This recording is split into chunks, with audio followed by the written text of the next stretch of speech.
Hi guys, இன்னைக்கு செம்ம இன்ட்ரெஸ்டான சூப்பரான விஷயத்தை தான் ராமாயண ஆன்லைன் சேவை மையத்தில் பேச போகிறோம். ஃபர்ஸ்ட்டு நலவாரியம்னா என்னன்னு பார்ப்போம். அரசின் சமூக பாதுகாப்பு திட்டங்கள் பல்வேறு உதவிகள் கிடைக்கும் வகையில் அமைப்புசாரா தொழிலாளர் நலவாரியங்கள் அமைக்கப்பட்டுள்ளன. பதிவு செய்து கொள்ளும் உறுப்பினர்களுக்கு மாதந்தோறும் ஓய்வூதியம் மற்றும் இலவச வீடு வழங்குவதோடு மட்டுமில்லாமல் நிதியுதவி வழங்கப்படுகின்றன. குழந்தைகளுக்கு கல்வி உதவித்தொகை, திருமண உதவித்தொகை, மகப்பேறு உதவித்தொகை வழங்கப்படுகின்றன. மேலும் விபத்து மற்றும் இறப்பிற்கு இழப்பீடு தொகை உள்ளிட்டவை மக்களுக்கு வழங்கப்படுகின்றன. இது போன்ற சூப்பரான விஷயங்களை அரசின் சார்பில் நமக்கு சொல்லியிருக்கிறாங்க.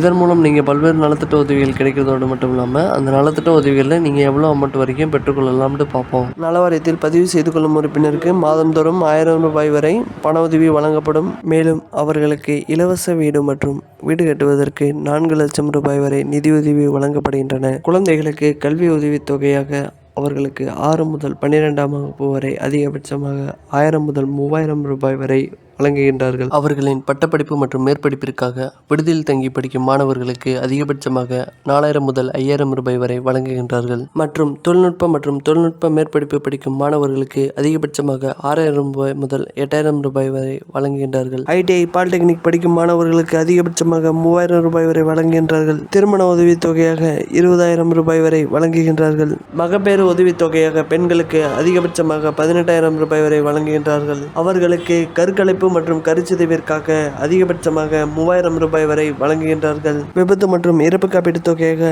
அவர்களுக்கு 5 லட்சம் ரூபாய் வரை வழங்குகின்றார்கள். இயற்கை மரணம் அடைந்தால் அவருக்கு 50000 ரூபாய் வரை நிதியுதவி வழங்கப்படுகிறது நலவாரியத்தில். மேலும் அவரின் நியமச்சடங்கிற்காக 5000 ரூபாய் வரை நிதியுதவியாக வழங்கப்படுகிறது. இந்த நலவாரியத்துக்கு அப்ளை பண்ணுறதுக்கு தேவையான ஆவணங்கள் என்னென்னு பார்ப்போம். விண்ணப்பதாரருடைய passport size photo, ration card, voter ID, அவங்களோட ஆதார் கார்டு, பேங்க் பாஸ்புக் மற்றும் குடும்ப உறுப்பினர்களுடைய ஆதார் கார்டு இதெல்லாம் இருந்துச்சுன்னா நீங்கள் தாராளமாக நலவாரியத்துக்கு அப்ளை பண்ணலாம்.